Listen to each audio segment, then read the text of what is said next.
नमस्कार दोस्तों, आप सभी का बहुत बहुत स्वागत है मेरे चैनल दीप एडुजोन में। और आज के वीडियो में आज हम बताने वाले हैं आपको कि किस तरीके से आपको निबंध लेखन लिखना चाहिए, किस तरीके से निबंध लिखा जाए कि बोर्ड परीक्षा में आप अच्छे से अच्छे अंक प्राप्त कर सकें, फुल मार्क्स प्राप्त कर सकें।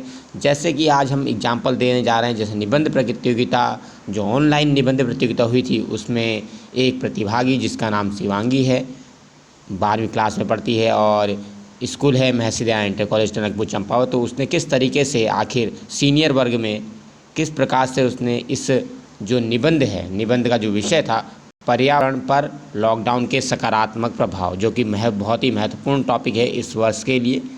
जो कोविड-19 है, कोरोना वायरस है, और कोरोना वायरस के कारण जो लॉकडाउन हुआ उसके पर्यावरण पर क्या सकारात्मक प्रभाव हुए, इससे जुड़ी हुई बातें जो हैं इस बार परीक्षा में या आगे भी परीक्षाओं में निबंध प्रतियोगिता या निबंध के रूप में आपसे पूछी जा सकती है। तो ये बहुत ही इम्पोर्टेंट टॉपिक बन चुका है निबंध का, किसी भी निबंध का, ठीक है। जो कोविड-19 है, कोरोना वायरस से जुड़े हुए पर निबंध आ सकता है, या कोरोना वायरस के कारण जो लॉकडाउन हुआ पूरे विश्व में उसके जो नेचर पर, पर्यावरण पर जो सकारात्मक पॉजिटिव इम्पैक्ट पड़े उसके ऊपर निबंध आ सकता है। तो ये बहुत ही इम्पोर्टेंट टॉपिक आपको यहाँ पर ऑनलाइन मिलने जा रहा है, जिसमें आप यहाँ से तैयार कर सकते हैं। और यहाँ की सबसे बड़ी बात, आपको किस प्रकार से एक निबंध को लिखना चाहिए जिससे आपको अच्छे से अच्छे अंक या फुल मार्क्स आपको परीक्षा में प्राप्त हो सकें। तो देखिए, अब जिस तरीके से यहाँ पर देख सकते हैं, ये तो फर्स्ट पेज है जिसमें जो शिवांगी है जिसने ये निबंध लिखा है सीनियर वर्ग में, तो उसका एग्जाम्पल दिया गया है। तो अब हम आगे बढ़ते हैं। जैसा कि देख सकते हैं आप, यहाँ पर लिखा है पर्यावरण पर लॉकडाउन के सकारात्मक प्रभाव। पहली बात तो आप जब भी निबंध लिखते हैं तो सबसे पहले तो आप अच्छी सी हेडिंग डालिए मोटे अक्षरों में। देखिए किस तरीके से लिखा है, कितना सुंदर लग रहा है, पर्यावरण पर लॉकडाउन के सकारात्मक प्रभाव। उसके बाद है लिखा है प्रस्तावना। आप देखिए क्या लिखा है, क्या आप जानते हैं पृथ्वी सम्मेलन 1992 के 28 साल बाद भी पर्यावरण में इतना सुधार नहीं हुआ जितना कोरोना महामारी के कारण हुए लॉकडाउन के से पर्यावरण खिलखिलाया है। लॉकडाउन में खिली प्रकृति, पर्यावरण अस्वस्थ हुआ, अपने दुष्कर्मों के कारण मूर्ख मानव व्यथित हुआ। तो अब इसमें आप देख सकते हैं, इसने जब यहाँ पर लिखा हुआ है, इंट्रोडक्शन डाल रखा है, तो यहाँ पर अगर आप इंट्रोडक्शन देख रहे होंगे, यहाँ पर पृथ्वी सम्मेलन का जिक्र करा है, मतलब फैक्चुअल टाइप में है, फैक्ट लिखा है, और उसके साथ एक पोएम भी उसने लिख दी है। तो इसके कारण ये क्या होता है, जो आपका जो निबंध होता है वो बहुत ही अच्छा लगता है। अब नीचे आगे पढ़ते हैं। कुछ लोगों के लिए तो यह आश्चर्य का विषय है कि आखिर लॉकडाउन के कारण पर्यावरण में प्रदूषण का स्तर कैसे कम हो रहा है। वास्तव में हमें यह समझना होगा कि मानव की स्वार्थपूर्ण गतिविधि के कारण ही प्रदूषण हुआ, और जब वे रुकी तो पर्यावरण स्वतः ही स्वच्छ हो रहा है। इसका कारण लॉकडाउन है। लॉकडाउन मतलब एक बंदी संपूर्ण विश्व में फैली कोरोना महामारी के कारण किया गया, क्योंकि कोरोना वायरस से लड़ने के लिए लॉकडाउन को ही सर्वोत्तम उपाय माना गया है। लॉकडाउन के कोरोना महामारी के बीच कई प्रभाव देखने को मिले हैं। लॉकडाउन के प्रभाव, अगली हेडिंग आ गई, लॉकडाउन के प्रभाव। अब देखिए, लॉकडाउन के जो प्रभाव बताए हैं, जब आप निबंध लिखते हैं तो उसमें थोड़ा सा चित्र भी अगर आप बना देते हैं, जैसे यहाँ पर देखिए क्लासिफिकेशन यहाँ पर जिस तरह से कर रखा है, यहाँ पर लिखा है हर घटना के दो पहलू होते हैं, सकारात्मक और नकारात्मक प्रभाव। उसी प्रकार लॉकडाउन के भी दो पहलू हैं। तो टाइप्स बताएं यहाँ देखिए, लॉकडाउन के प्रभाव सकारात्मक, प्रकृति स्वच्छ, और एक तरफ को लिखा है नकारात्मक, मानव घर में कैद। तो इस तरीके से आप बनाएं तो इसमें आपको अच्छे नंबर मिलते हैं। देखिए यहाँ पर लिखा इनने बहुत कम है, लेकिन उसने एक चित्र बना दिया है, और चित्र के कारण ये कितना सुंदर लग रहा है लॉकडाउन के प्रभाव। अपनी बात भी क्लियर हो जा रही है। अगला है पर्यावरण पर लॉकडाउन के सकारात्मक प्रभाव। हेडिंग, लॉकडाउन के कारण आज प्रकृति में असंभव प्रतीत होने वाले सुधार बड़ी तेज़ी से हुए हैं। इसका कारण है पर्यावरण में मानव की विनाशकारी जो गतिविधियाँ हैं वो बंद होना है। तो अब यह प्रश्न उठता है कि क्या मानव प्रकृति के लिए बीमारी है? क्या मानव का लॉकडाउन इसकी दवाई है? इसका उत्तर जो भी हो, परंतु लॉकडाउन के प्रकृति पर प्रभाव अतुलनीय हैं, जो निम्नलिखित हैं। लॉकडाउन प्रकृति के लिए संजीवनी। फिर इसमें अगली हेडिंग है लॉकडाउन प्रकृति के लिए संजीवनी। लॉकडाउन ने प्रकृति को संजीवनी की तरह ही जनजीवन नवजीवन प्रदान किया है। तो नवजीवन प्रदान किया है लॉकडाउन ने। यहाँ पर देख सकते हैं, फिर से उन्होंने यहाँ पर एक चित्र बनाया है। प्रकृति पर प्रभाव, वायु शुद्ध, जल शुद्ध, तापमान में कमी, ध्वनि प्रदूषण कम और जंतुओं पर प्रभाव। सकारात्मक प्रभाव वायु शुद्ध, अगला पॉजिटिव इफेक्ट है सकारात्मक प्रभाव वायु शुद्ध। लॉकडाउन के कारण वायु शुद्ध हुई है, अर्थात वायु प्रदूषण में कमी आई है।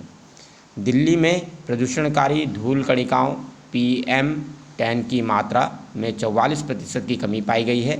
यही कमी नोएडा व गाजियाबाद में भी पाई गई है। केंद्रीय प्रदूषण नियंत्रण बोर्ड नई दिल्ली। तो यहाँ पर देखिए, यहाँ पर इन्होंने जो कोट की गई बातें हैं अलग अलग डिपार्टमेंट के द्वारा उसको लिखा हुआ है। तो इस तरीके से जो निबंध है आपका, जब जितना ज़्यादा फैक्चुअल होगा, पूरी तरह फैक्चुअल ना हो, लेकिन ऐसा भी नहीं है कि केवल मन से ही लिखे, थोड़ा फैक्चुअल भी लगता है तो और ज़्यादा अच्छे नंबर आते हैं। अब यहाँ पर देखिए उन्होंने पॉइंट्स भी डाल रखे हैं, एक जगह पृथ्वी सम्मेलन का वर्णन दिया और यहाँ पर जो कोट की गई बातें हैं वो लिखी हैं यहाँ पर। अब नेक्स्ट देखें, धुंध भरा आसमान आज साफ नीला दिखाई दे रहा है। चंडीगढ़ व हिमाचल की हिमालय की चोटियां दिखाई देने लगी हैं। ये स्थानीय नागरिकों द्वारा कोट किए गए वर्ड हैं। वायु में हानिकारक हाइड्रोकार्बन की कमी दर्ज की गई है, जो एक अच्छी खबर है। सकारात्मक प्रभाव जल शुद्ध। लॉकडाउन के कारण जल शुद्ध हुआ है। नदियां निर्मल व अत्यंत स्वच्छ हो गई हैं। अब यहाँ पर कोट किया गया है, देखिए फिर से, जिस गंगा को साफ करने के अभियान 45 साल से चल रहे थे और बीते 5 साल में ही करीब 20,000 करोड़ रुपए खर्च करने पर भी मामूली सफलता दिख रही थी, उसी गंगा को लॉकडाउन में 3 हफ्ते में ही निर्मल कर दी। इसके अतिरिक्त आज कई नदियां अपने वास्तविक स्वरूप में लौट चुकी हैं। अब उत्तर प्रदेश जल बोर्ड ने देखिए क्या कोट किया था, गंगा में घुलनशील ऑक्सीजन की मात्रा 8.9 ग्राम प्रति लीटर पाई गई है, जो स्वच्छ जल न्यूनतम स्तर 7 ग्राम प्रति लीटर से अधिक है। यमुना का जल भी जो है आज उद्योगों के बंद होने से निर्मल हो गया है, नेशनल ग्रीन ट्रिब्यूनल के द्वारा कहा गया है। अब फिर इससे यहाँ पर चित्र बनाया गया है। लॉकडाउन के पहले देखिए पृथ्वी कैसे कर रही है, नो मतलब मना कर रही है, और उसके बाद लॉकडाउन के बाद पृथ्वी मुस्कुरा रही है। तो इस तरीके से आप देख रहे होंगे, तो काफ़ी फिगर्स इन्होंने बनाए हुए हैं। सकारात्मक प्रभाव तापमान में कमी। लॉकडाउन के कारण प्रदूषण में कमी आई है, जिसमें पृथ्वी के तापमान में कमी हुई है। तो प्रदूषण कम हुआ है तो तापमान भी कम हुआ है। अगला पॉइंट इन्होंने बनाया है, मार्च मई माह, जिसे काल बैसाखी और नॉर्वेस्टर कहा जाता है, जिस समय में लोग भीषण गर्मी से जूझते हैं, वहीं इस अवधि में अब तापमान में पहले की तुलना में कमी आई है। मौसम विभाग, तो मौसम विभाग के द्वारा जो कोट किया गया है यहाँ पर लिखा गया, मई माह में जितनी ज़्यादा गर्मी नहीं महसूस की गई जितना कि अन्य माह में की जाती थी। बीते कुछ वर्षों की तुलना में तापमान में 3 से 4% की गिरावट आई है। मौसम विभाग, अप्रैल माह का सामान्य वर्षापात 18.6 मिलीमीटर है, जबकि इस वर्ष 46.4 मिलीमीटर रिकॉर्ड किया गया। कृषि विभाग, तो देखिए इस बार बारिश भी अच्छी हुई है। तो यहाँ पर देखिए, तो फैक्चुअल कितना है, देखिए फैक्चुअल भी अच्छा कर रखा है इन्होंने। मौसम विभाग, कृषि विभाग के द्वारा जो बात कही गई हैं उनको भी आधार बनाकर उन्होंने अपने जो निबंध को, अपनी बातों को थोड़ा पुष्टि प्रदान की है कि ये बातें केवल ऐसा नहीं कि केवल विचारों में ही है, बल्कि फैक्चुअल भी है। सकारात्मक प्रभाव ध्वनि प्रदूषण कम। लॉकडाउन के कारण वाहनों के ना चलने से ध्वनि प्रदूषण में कमी हुई है। पिछले 20 वर्षों में इस वर्ष सबसे कम ध्वनि प्रदूषण दर्ज किया गया, नासा के द्वारा ये कोट किया गया। पशुओं पर सकारात्मक प्रभाव। लॉकडाउन के कारण प्रदूषण कम होने से पर्यावरण के अंग पशुओं पर भी सकारात्मक प्रभाव पड़ा है। अब यहाँ देखिए क्या लिखा है, ओखला पक्षी विहार में पक्षियों का कलरव सुनाई देने लगा है। स्थानीय कर्मचारी समुद्र तट पर हिरण परिवार सहित अठखेलियाँ करते नजर आए। मीडिया, नोएडा के सबसे व्यस्त मॉल के सामने नीलगाय घूमती नजर आई।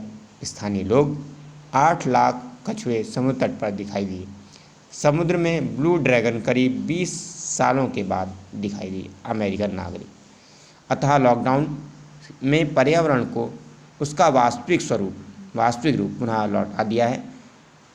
फूल खिले हैं हर डाली, धरा पर ही हरियाली। यही है प्रकृति की सुंदरता, जिनसे होती खुशहाली। उपसंहार: लॉकडाउन के कारण प्रकृति में कई सकारात्मक प्रभाव देखने को मिले हैं और आशा है कि इन सकारात्मक प्रभावों को देख मानव यह समझ पाए कि यदि पृथ्वी है तभी जीवन है, क्योंकि प्रकृति ने मानव को बनाया है, मानव ने प्रकृति को नहीं। और उसके बाद फिर से इन्होंने पोएम लिखी है। तो पोएम भी आप देख लेंगे 2-3 जगह, 3-4 जगह इन्होंने पोएम लिखी है। तो इस तरह से अगर आप पोएम लिख सकें, कोट लिख सकें, तो आपके लिए बहुत ही बढ़िया रहता है नंबरों के लिए। काली रात अंधेरी है या भोर का समय हो गया, काला धुआं छटकर आज नीला गगन हो गया। प्रकृति ने रूप बिखेरा, जल अमृत हो गया, मनुष्य का पतन प्रकृति का नवजन्म हो गया। मानव भीतर कैद, पंछी आज आज़ाद है। प्रकृति की ताकत की कुछ अलग ही बात है। तो इसके साथ ये निबंध खत्म हुआ। तो आप देखिए किस तरीके से इस निबंध को लिखा गया है। इस निबंध को जो उन्होंने लिखा है तो काफ़ी अच्छी तरीके से पहले पेज में देखिए मोटी मोटी हेडिंग का यूज किया है यहाँ पर, और पोएम का यूज किया है, फैक्चुअल बनाया है, और चित्रों का भी काफ़ी यूज किया गया। चित्रों के माध्यम से उन्होंने टाइप से बताए हैं। और ये देखिए, तो इस तरीके से आपने पूरे निबंध को आपने देखा और पोएम भी लिखी हैं। तो इस कारण ही इनका जो सिलेक्शन है, ऑनलाइन जो प्रतियोगिता कराई गई निबंध लेखन की, उनमें इसका सिलेक्शन हुआ था, फर्स्ट पोजीशन आई है। तो इस तरीके से इन बातों का ध्यान में रखकर आप लोग भी अच्छे नंबर प्राप्त कर सकते हैं। तो उम्मीद है आपको आइडिया हो गया होगा, और आपको अगर ये अच्छा लगा है तो लाइक कीजिए, शेयर कीजिए और चैनल को सब्सक्राइब कीजिए। Thank you very much.